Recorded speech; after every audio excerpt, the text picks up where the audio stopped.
Hi, everyone. Welcome to episode 6 of the All Dolphins podcast. I am Poupart. He is Omar, and that's almost half a dozen. 6, right?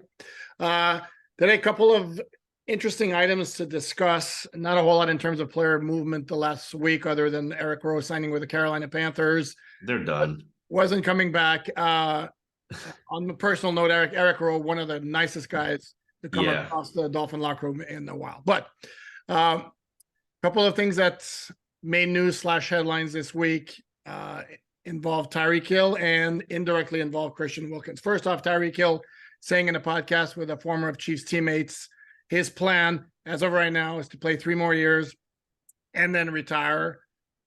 Kind of walked that back a little bit yesterday. He had a camp at Tropical Park in Miami where he's kind of basically saying, well, that's where my mind is right now. Yeah. If the Dolphins throw a lot of money at me in 3 years, who knows?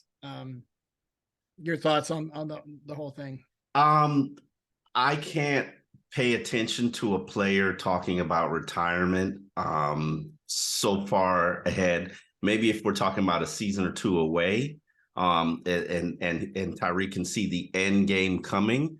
But I do understand where he's coming from. By that time, he'll be in his 30s, early 30s.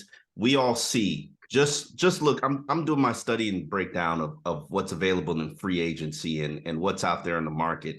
And the way that teams treat 30-year-old NFL players, it's tremendously painful and disrespectful.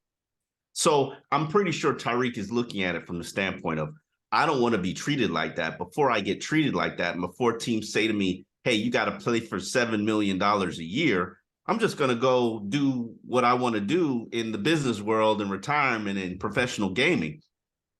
But the question is, can you afford your lifestyle without the NFL contract? And that's the decision that all veterans have to get to, which is why you oftentimes see guys string it out as long as they can go. And so I really think that that's where Tyreek's mindset will be. I understand he's a small guy. He doesn't want to play when he's slowed down. He doesn't want to just become exclusively a slot receiver for $7 million a year. He doesn't want to hang on. But Tyreek is arguably a Hall of Fame caliber player on the Hall of Fame trajectory right now. Right. And can I interject here? Because I saw somebody else write this, like having a debate. Is there really a debate? Look at his numbers. He's a 4-time Pro in 7 years, 7 Pro Bowls in 7 years. He's got 4 1,200-yard seasons. He's averaging 11 touchdowns a year. What is this?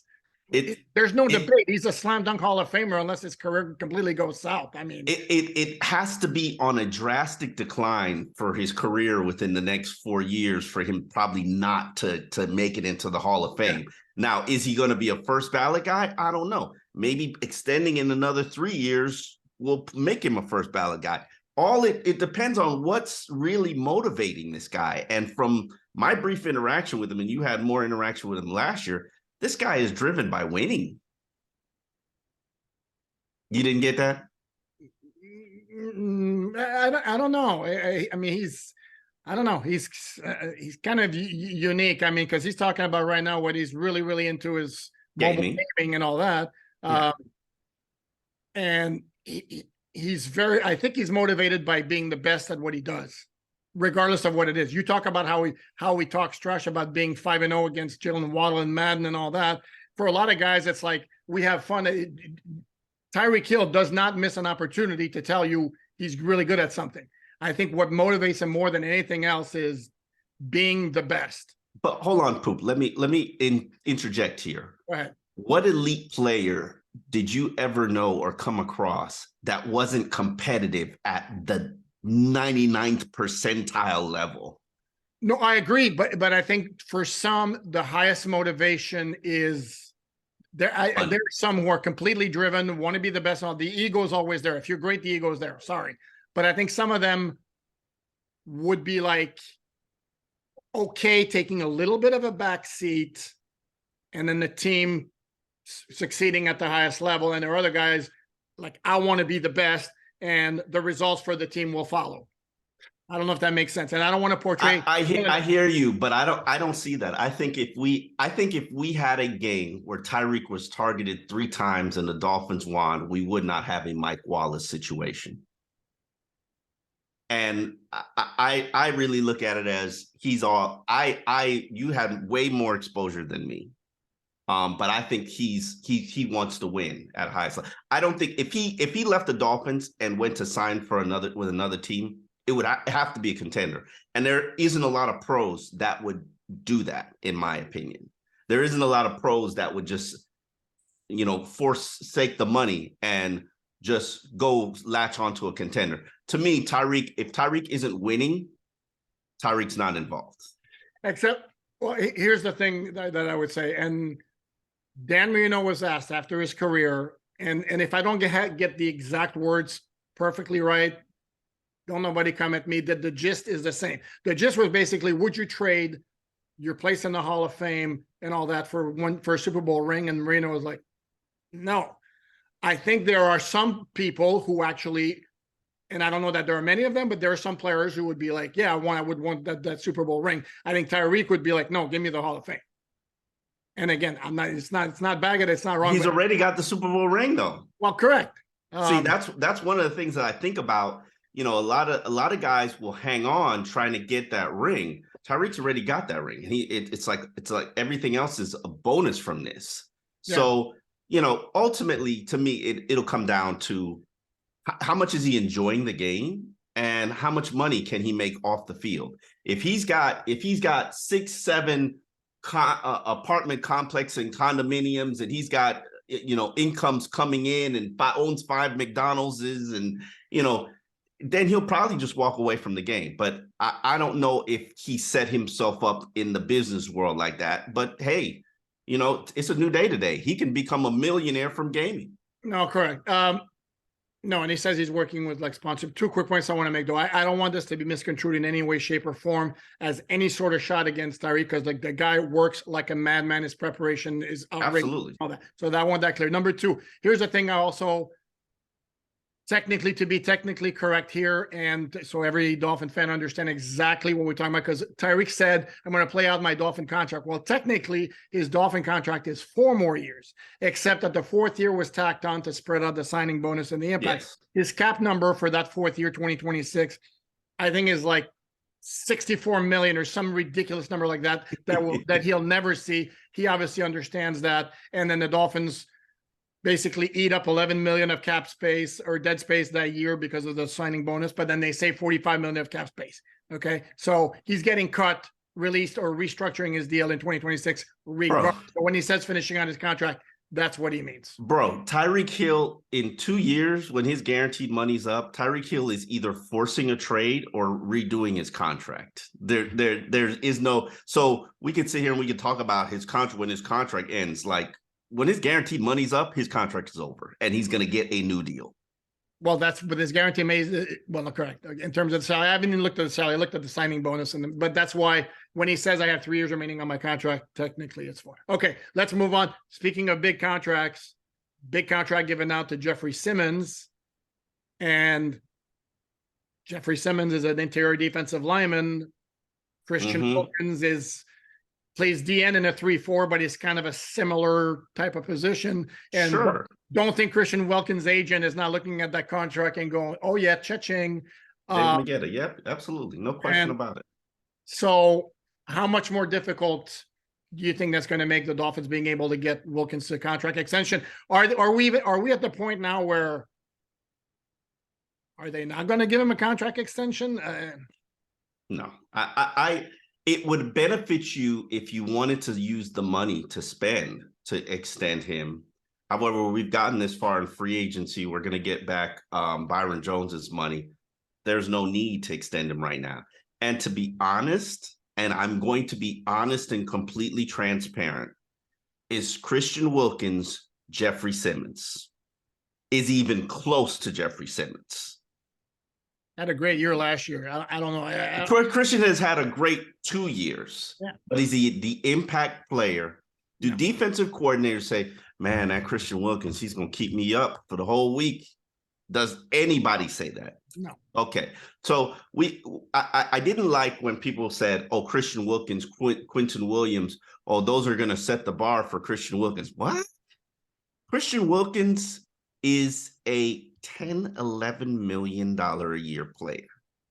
He should be paid what his fifth year, what he's getting on his fifth-year contract. And if we want to extend that out, and I give you $25 million guaranteed at $11 million a year, we can do a deal. If that's not going to cut it for you, then okay, you can test the market, because I'm not using the franchise tag on you either.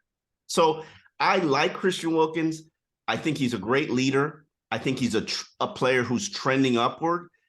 Is he an impact player in the NFL? No. And I don't think anybody can tell you that. To me, like, see, he was borderline last year, and I impact player. He was borderline last year. I mean, he had like TFLs up to wazoo. Yeah.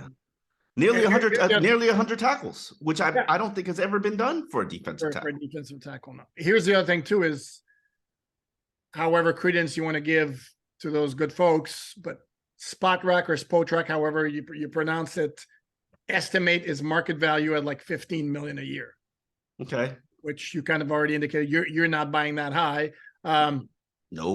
No, and this is where it kind of segues into another topic here. Dolphins have like nobody signed a defensive tackle for beyond this year. Zach Sealer's in the final year. Christian Wilkins is his final year. Everybody is up.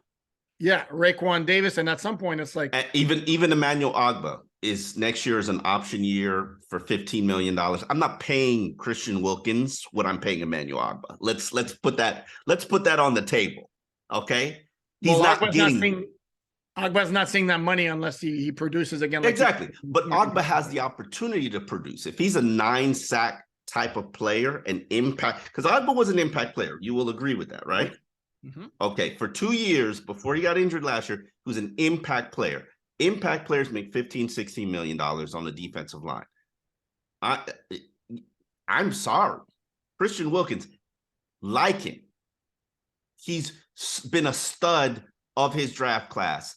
I will be transparent and say there were a lot of pass rushers, guys from his own school, I like better than Christian Wilkins. He has exceeded all of them, except for Jeffrey Simmons. But I'm not paying him $15 million a year. Like, for what? No, and here's another issue also is they're going into a new scheme where my understanding is Vic Fangio asks his defensive linemen to do different things. They play like a gap and a half scheme, which is a different scheme than what the previous defense called for. Do the Dolphins, is it a case right now where they want to see how those defensive linemen absolutely no question no question Raekwon Davis, I was paying attention to more of their scheme, going over and looking at a column that I recently wrote about Miami should sign what was his name, the defensive tackle. You know who I'm talking about. You lost me there. From where? Oh, from Tampa. He's to Tampa Bay. He used to play for the Bears. The name escapes me at the present moment. Yeah, Akeem Hicks. Yes, yeah. Akeem Hicks had phenomenal tenure, and a tenure with this defensive coordinator. And watching him and his utilization, I looked at it and was just like, can Christian Wilkins do that? And I don't know. I don't think so. Yeah, but that's Apple. Hicks is a pure nose. Wilkins is more like a DN. No, he's not. He wasn't really used as a pure nose, but he was used. He was a up the field kind of player, up the field, hitting gaps kind of player. And I do think that Christian Wilkins has a broad spectrum of talents and can fit into any scheme in the NFL as a starter. But can he be a 4 or 5 sack producer for this scheme? And I don't know the answer to that question. No, I don't know either. No, his sack numbers have not been great, but this is not necessarily what you expected to get from him when he came out of Clemson either. So I didn't expect 100 tackles a season. No, that's a good point. I think he's a guy you want to keep, and the question, of course, was how badly you want to keep him in terms of this. Yes. I have more of an issue with Raekwon Davis than I do with Christian Wilkins or Zach Sealer. Like funny you should mention Raekwon Davis is going to segue into our next topic, which is, to me, the 2023 season being kind of a referendum on that 2020 draft class, which was a franchise making or franchise breaking, destroying or breaking, draft for the Dolphins when they had 5 picks in the first 2 rounds. And so far, let's say the returns are not great. Everything will be forgiven if Tua Tagovailoa becomes elite. Yes. Correct.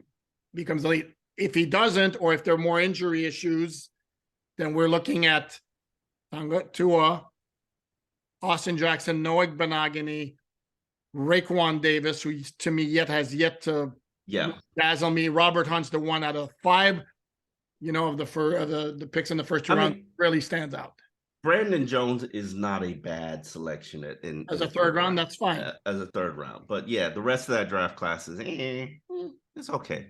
And that was a very pivotal draft class because they had squirreled away a lot of assets and traded away a lot of assets for that draft class. Mm-hmm. And the question is, how far can that draft class take you? And you're right. This is a pivotal year. Raekwon, what I like about Raekwon Davis' situation is the talent is there. I don't think any of us would argue that the talent is there. It's not. Now, I can't sit here and say he's Jordan Phillips where the desire isn't there, even though Jordan Phillips has had a phenomenal NFL career. Props to you. Re-sign with the Bills, your buddy. Yeah, listen, he's smart enough to know stay in the right scheme and an organization that really likes you and can tolerate when you want to flip the light switch on and off. Cool. What I like about Raekwon Davis' situation is this is a money year. I love guys playing in contract seasons because what they do, their attention to detail will impact their future generations. And they know that. Is Raekwon Davis happy with the amount of money that he's made throughout his career? Because keep in mind, he wasn't a first-round pick. Mm-hmm. So he probably has made in career earnings maybe $5 million. Whereas if you have a dominant season this season, you can make $10 million a year, not 5 over 4. So I think we're going to get the best out of him. Now, the question is, how well does he fit this scheme? But, he's an Alabama player. He's scheme diverse. He's well coached. The question is, can you get more out of him? But here's the thing, though. And again, this is like failing to learn from lessons. And this has happened a few times for the Dolphins. Like they got Devontae Parker in the first round after he had foot surgery. And all of a sudden, all he had was injury issues with the Dolphins. And it's like, okay, like we can see that. Yes. Raekwon Davis, if you know his history, he showed up at Alabama like one of his first 2 years, either freshman or sophomore, I forget. The guy was a complete stud. Absolutely. And then he never played up to that level again. And you drafted him basically on that guy you saw like his first or second year at Alabama. And now it's the same thing. And it's a hard position to find, which will be something that we also discuss either in this podcast or later. That nose tackle position is a hard position to find. So if you're there in the second round and there's a guy who can be a 4-year starter, you might want to take him. But I see, to me, and call me old school, I look at Raekwon Davis, I don't see nose tackle. I see a 4-3 D tackle or a 3-4 defensive end, even though he lacks the speed there. Because you look at the nose tackles, what's their body type? 6 feet, 6'1", 345, and they're wider than they are tall. It's all about leverage. Raekwon Davis is 6. He doesn't have very good leverage. In fact, I asked one of the D-line coach, like in one of his first year, now how big of a concern, how big of a battle is it for you to like always tell him you got to stay low, you got to stay low. Yeah, leverage. Mm-hmm. And you mentioned like the talents. Yeah, we've seen flashes. I mean, very brief snippets of like that guy can be dominant, but it's one play here, one play there. Mm-hmm. I mean, we saw that with Jordan Phillips, and maybe it's the position. How motivated can you be as a 340-pound human being to play 30 snaps at a high level? Like, maybe our bar is way too high for that position, and in terms of what our expectations are. I mean, even Paul Soliai did not just knock it out the park in his first couple of years. It took him a couple of seasons and a desperate situation for him to actually, the light bulb to turn on. Maybe this is the desperate situation. We know the talent is there. Like, there's nobody who will argue that Raekwon Davis does not have it. You will argue that Raekwon Davis doesn't have the talent to be a down and down out dominant nose tackle. Yo, absolutely, I'm going to argue that. Again, it's maybe me because I'm old and I'm old school. He does not have the body type to be. To me, he belongs in the 4-3 scheme, not a nose tackle in a 3-4 where he's going to have two guys coming at him. And that's the thing with Paul Soliai is he had a heart-to-heart basically with Pirano, who told him, okay, you have two choices: either get your shit together or piss away your career. And Soliai decided, okay, I'll, maybe. And I don't know if the Dolphins, anybody has had that talk with Raekwon Davis. As you mentioned, I don't necessarily see it as an issue of effort and all that. I just don't know that there's anything there in terms of down in, down out being able. And I'm not looking at somebody who dominates every single snap, but somebody who you don't. The game ends and it's like, did he play? I mean, but it's a nose tackle. How many plays do you expect him to make? I judge him, and I've said this to him, and I've written this. I judge the nose tackle based on what your run per game average, defensive run per game average is. Yeah. And when he's there, last year they were pretty good, correct? They weren't good at anything. They weren't good at anything, but they were pretty good. They were very good, except for a few breakdowns. Like they gave up like 4 or 5 really, really long runs. But yes, they were very good. Exactly. They were, if there was anything that was a calling card for last year's defense, it was their ability to stop the run. And despite all of the issues that they had going on. And to me, that's a feather on Raekwon Davis's cap and Elandon Roberts' cap. Now, it'll be interesting to see how much of a priority it is in this new scheme with this new defensive coordinator. We'll learn all those things. But I will say this to you, and I want to ask you this question. Raekwon Davis, whether it's here or somewhere else, he's going to be a $7 million a year player somewhere because the position is just absolutely difficult to find. Human beings who don't agree. That he gets $7 million a year next year would be shocked. Okay. Unless he takes a massive jump in 2023. I don't think he's done anything so far to justify $7 million a year. Okay, that's fair. That's fair and reasonable. Now, this is the question I want to ask you.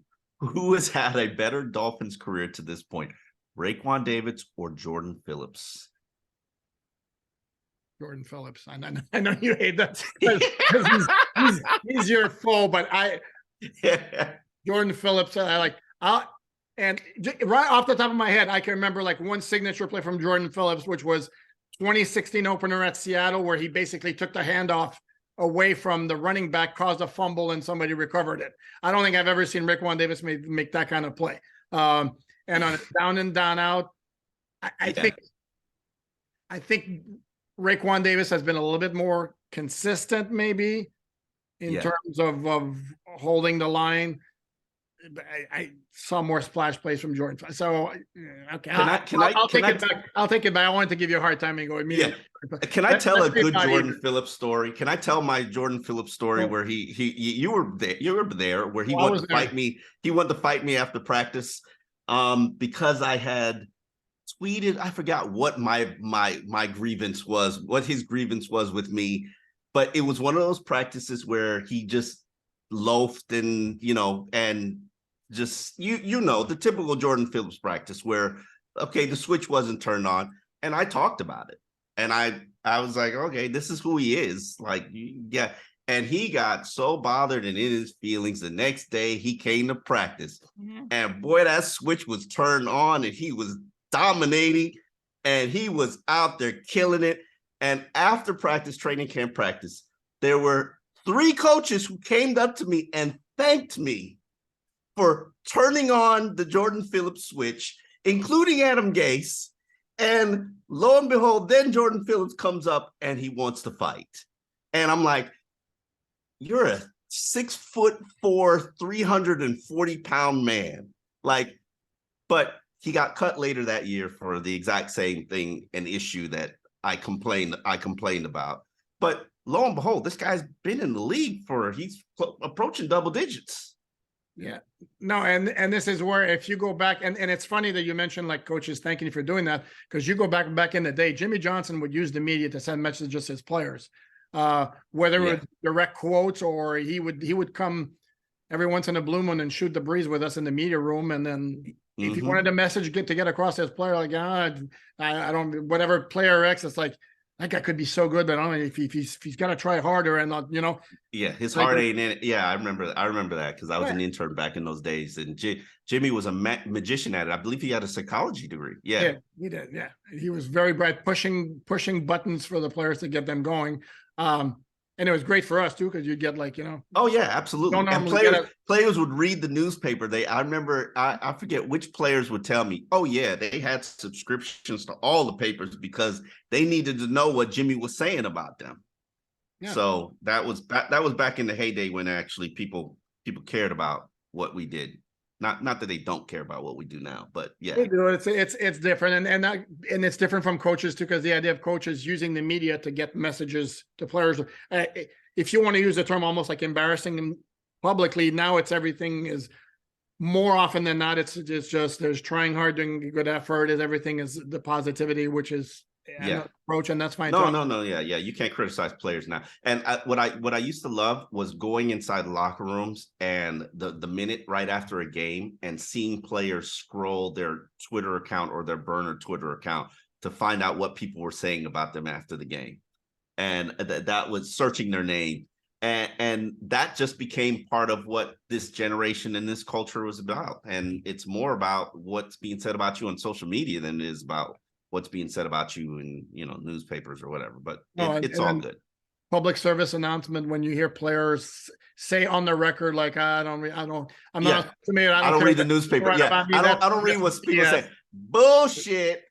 Total BS. Yeah, they all do. They all do. Where were we? We were talking about Raekwon Davis, and again, yes. This is a good, important, because doing my draft work, and yes, I'm late to the game from a draft standpoint in terms of positional breakdowns.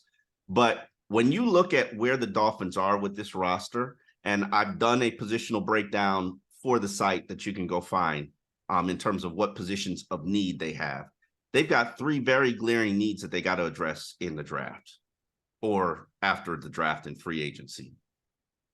Tackle, primarily right tackle, but swing guy, because you never know what's going to happen with with your Pro Bowl player. Teron Armstead, by the way. Yeah, Teron Armstead.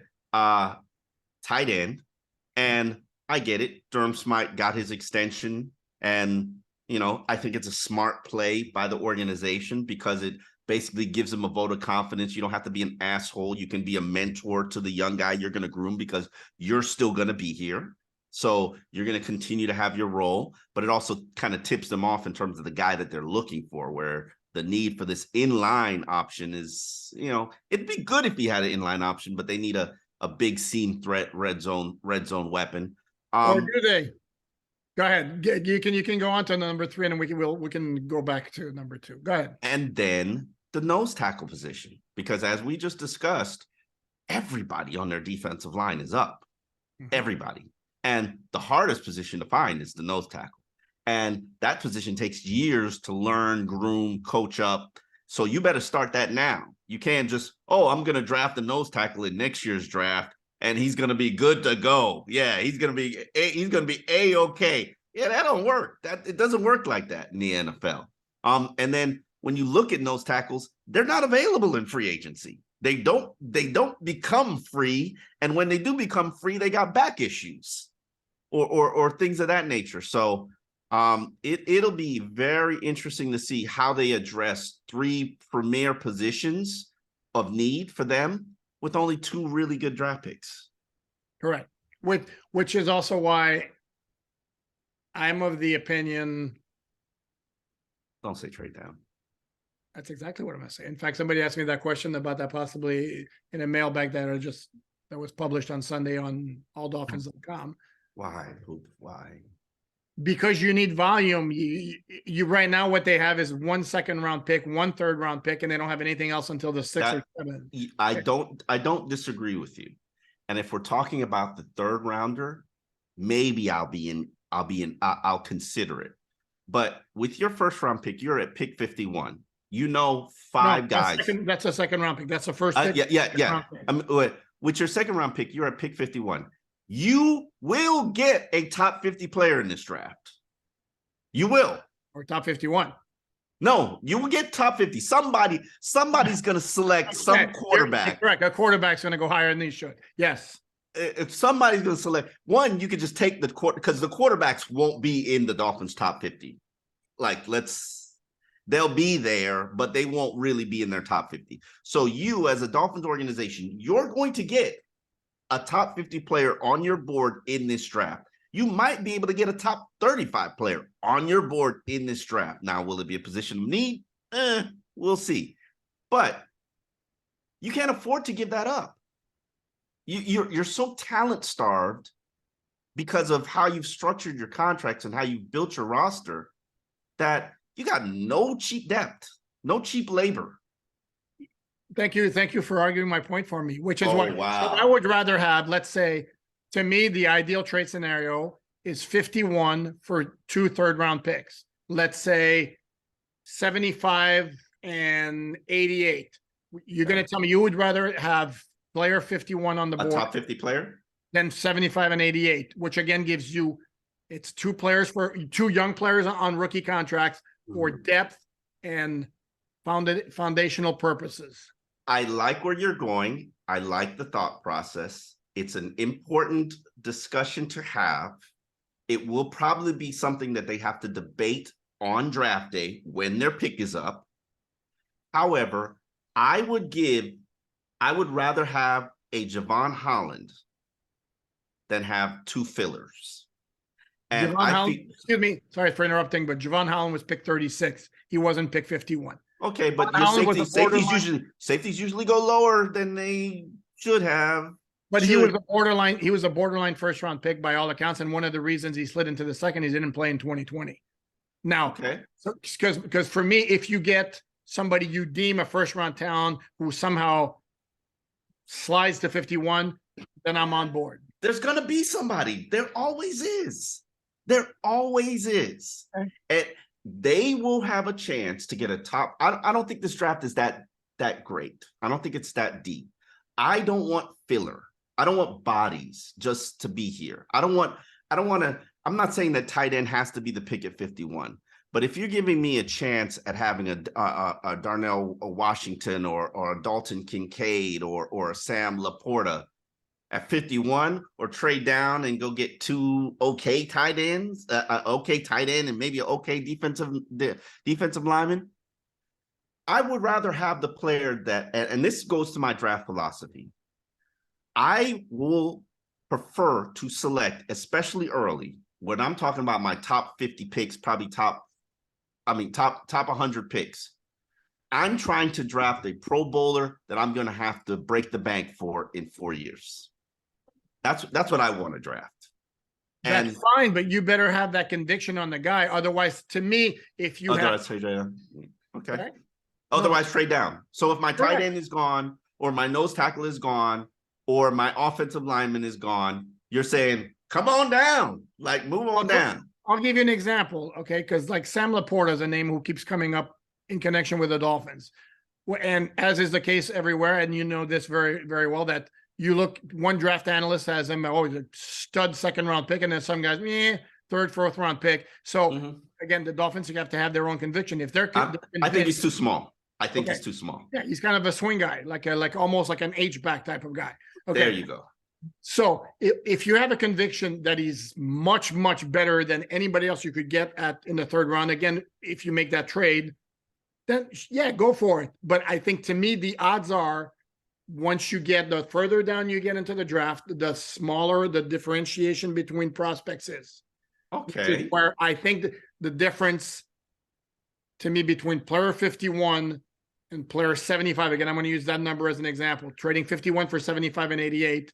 I think you're going to get more value, more overall impact on the team with 75 and 88 than with 51, unless this is a guy you have earmarked and you're confident is much, much better than which Javon Holland was. Again, Javon Holland at 36 was a guy who arguably was a top 20, top 25 player in that draft. You got him at 36. If you trade down for 2 third-round picks, the difference of player between Javon Holland and what the 2 players the Dolphins would have gotten in the 3rd round is pretty significant.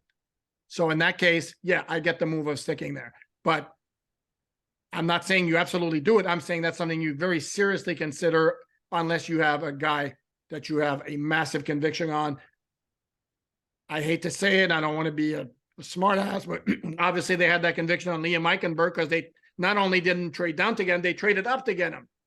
So obviously gave up a future 3rd round pick. Yeah, correct. Yeah, I mean, up like 8 spots to get him. So obviously they had, but they also blamed the a run at the position on what was on doing that move. But so then you become overdrafting because of need. Yes, of course. I mean, this is typical. Here's my concern, and which plays into what you're saying. You have, in my mind, you only have one good pick.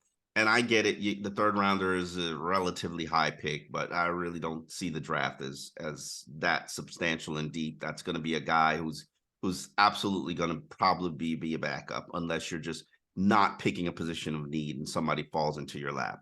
But at positions that you have glaring needs at in this draft, there are 7 teams based on what the work that I've done: the Lions, the Packers, the Falcons, the Panthers, the Saints, and the Bengals and the Jaguars that need a tight end along with the Dolphins. That's your competition.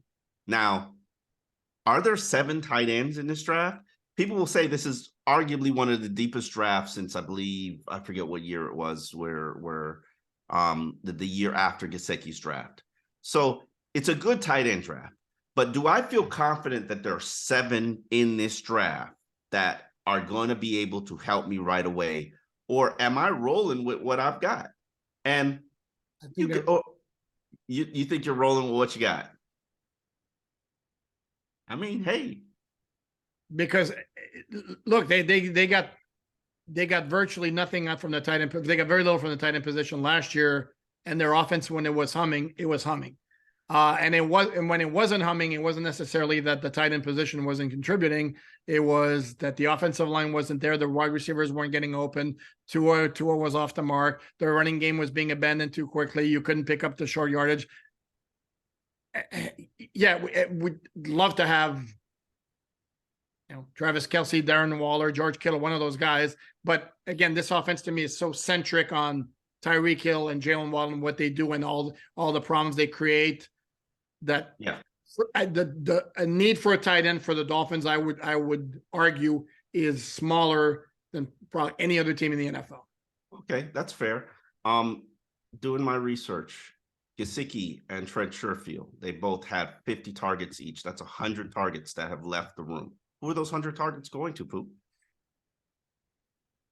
Well, Cedric Wilson probably going to pick up some targets. He needs to. Does Eric Ezukanma pick up targets? Braxton Berrios okay. Targets? All right, so 30 apiece there. So Durham Smythe just he's just in the way. Waddle, so Smythe can pick up some more targets as well. Yeah. Yeah. The bottom line, and we have to wrap it up here because we're running up against it. Yeah, it would be great to get a stud tight end in the draft, somebody who could make an immediate contribution as a receiver. To me, I'm not convinced is the biggest need on this team. I think right now I have more concerns in the middle of the defensive line and shoring the offensive line.